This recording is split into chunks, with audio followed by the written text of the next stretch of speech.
Okay guys, we're here at the start of the 1,000 steps. Now we're at the very first car park, so the top car park, and behind me here is the Kokoda Track Memorial Walk, and that's what you need to walk up before you get there.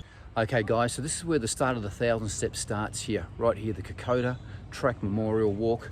We're about to go up a slight incline. It is 35 past, as you can see. I'm going to walk to the start of the steps and I'll tell you what the time is. So from the lower car park to the start of the actual steps, we'll see how long it takes. This is the track to actually walk up to the 1,000 steps, and it's about a 45-degree angle. It's not easy, guys. I've walked from the car park, from what I call the upper car park, to what I call the start of the stairs, and this is the area at the start of the stairs here. So as you can see, this is officially the start of the stairs, and it was about a kilometre and a quarter, I'd be saying. So again, it took me quickly 10 minutes walking from the lower car park to the upper car park. We're about to head up the start of the 1,000 steps here. We're at the base of the 1,000 steps here on Mount Dandenong. This is the third thing that you want to come and do and see when you're at the Dandenongs. It's one, I love it because it's fitness. I love staying fit. I really love it. It's fantastic. As I said, it was quite a hard walk, 10-minute walk from the top car park to the start of the stairs. Just a little bit of a brief history about the 1,000 stairs. It was constructed in 1900, around the same time as the Puff and Billy Belgrave to Gembrook railway line as well too. Now it was constructed by the locals to get to the top of this hill because there are great views from the top of the hill. It's getting a little bit dark now. Now it was originally constructed, the stairs now are constructed with concrete and stone, but they were originally constructed with these ferns. So as you can see, these ferns here, these trunks of these ferns, they cut the trunks of these off, and that was the first original steps for the 1,000 steps. And then as it gained more popularity in the 30s, they ended up having wooden steps. Now obviously that didn't last that long, and in 1950 these original concrete and stone steps were built, and we're going to head up there. It's getting a little bit late, a little bit dark, but I'm very, very lucky because there's no one here, because it's actually blocked off because of some reason, but I snuck around that, so there should be no one walking along this track. We're going to see how I go all the way up. Now I've tracked this track many times.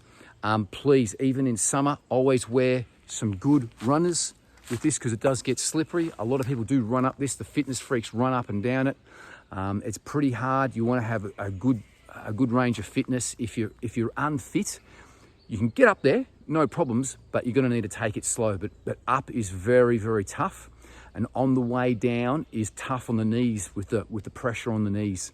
But what we're going to do is we're going to go up the stairs, and then we're going to come down the Lyrebird track. So the 1,000 stairs is really what I would be calling to the right-hand side of the mountain, and the Lyrebird track is the left-hand side. It's just that way. Now the Lyrebird track hasn't got any steps on it. That's all it is. It's just a flat track that cars can basically go up and down. No cars go on it, but just in case you don't want to do the stairs, you can take the Lyrebird track back down. Let's go up here. Now I haven't counted the stairs, whether they're 1,000, but I'd be presuming if it's called 1,000 stairs, it'd be called 1,000. I'm not going to count it. And the stairs kind of start sort of small like this to start with. They're quite sort of small steps, but as we get towards the top, which is great, so it's a bit of a reward. As you get towards the top, the steps get twice as long and as large, and I'll actually film the steps when you get to the larger steps, and that's great because that means you're about 80%, 90% on the way to the top. So let's go up there. It's beautiful. There's some birds here. There's not going to be anyone on this trek. I'm going to have a little bit of a drink, and then we're going to get going. Okay, so here we go, guys. It is 5 to 8 on the Tag Heuer, and I'm going to time it to see how long it takes us to get up there. Now I'm going to do this pretty briskly, okay? So I'm not really going to stop. I can see why it's been closed because a lot of these bars here that are to my right hand side have obviously been hit by trees and crushed, as I said, we had some really wild storms in October, and some of them have been broken all the way through here. As you can see, they're broken. So when these limbs come through, and now I can sort of see why it's been closed, because there are lots of trees down here like this. So this is going to take me a little bit longer than what I normally would have expected, because I'm obviously going to have to navigate a lot of trees. So I'm going to turn this off because I'm going to have to just go over the top of it. I've only been trekking up here 5 minutes, but have a look at this awesome view. So I'm only maybe a quarter way up, but out in the very distance, that's Port Phillip Bay. So you can see the dark line in the very distance, that's the land, and the further part of that is Port Phillip Bay. Absolutely beautiful. Right, so we're going from the small steps up to what I call the semi-celebration steps, which are these larger, wider steps here. And that means we're nearly towards the top. Now that's taken me about 12 or 13 minutes to get to this area here, but this is a great sign. That means we're nearly towards the top of this awesome view, guys. This is absolutely amazing. I'm about 14 minutes up the track. You can see the bay. You can clearly see the bay there on the left. Let's try to... That's panning out.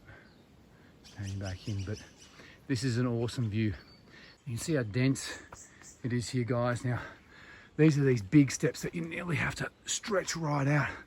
It's lucky I've got big giraffe legs. Now, most normal people just have to do one step. I try to do 2 steps. It's getting really dark here. It's going to be dusk in about 50 minutes, but track's in really good condition. Top of the track here, Tag Heuer says about 14 past 8. Took me about 17 or 18 minutes to go up the stairs, and that was taking it pretty easy and having a look at some of the fauna, having a little bit of a chat. So I think if I did it steadily, I could have got up here easily in 15 minutes. Where the 1,000 steps are, so if you want to go that way, you'd have to go to the left-hand side.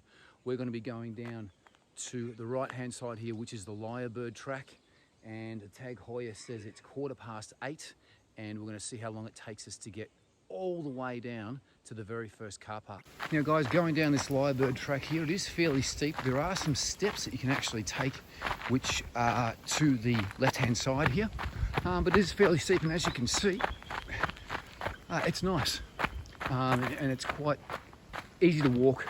This is a lot easier than going down the steps. As I said, going down the 1,000 steps, there are beautiful views here that you're getting of the country of Melbourne here. Just stunning. Wow, that's absolutely amazing, isn't it? Have a look at that. Geez, just beautiful. Okay, so I'm at the intersection. Over here to my right hand side is where you take the 1,000 steps.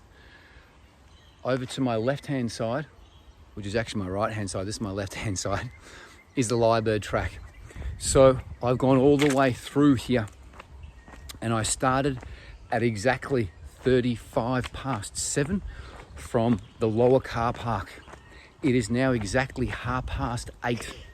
So it took me 10 minutes to get from the start of that track to the start of the 1,000 stairs. And then it took me, I had a bit of a stretch there, so I had a bit of a break, had some water, and I left there at 5 to 8, and I got to the top of the 1,000 steps at about 18 past 8. I came down the Lyrebird track. Now, I didn't do any of the steps. I went down the actual track, which is probably a bit harder, and it took me exactly 15 minutes to get to the intersection here, and probably 17 minutes to the lower car park, which is just about another 20 meters in front of me. So it's absolutely great. So, and I would call myself very fit, above average fitness. So I was going at it pretty quick. I didn't stop at all the way through. So a complete turnaround of that without stopping will take you about an hour. And please leave some comments if you agree with anything, disagree with anything. If you enjoyed it, click like and subscribe to keep up with all of our other videos. And much love. Thank you very much for watching.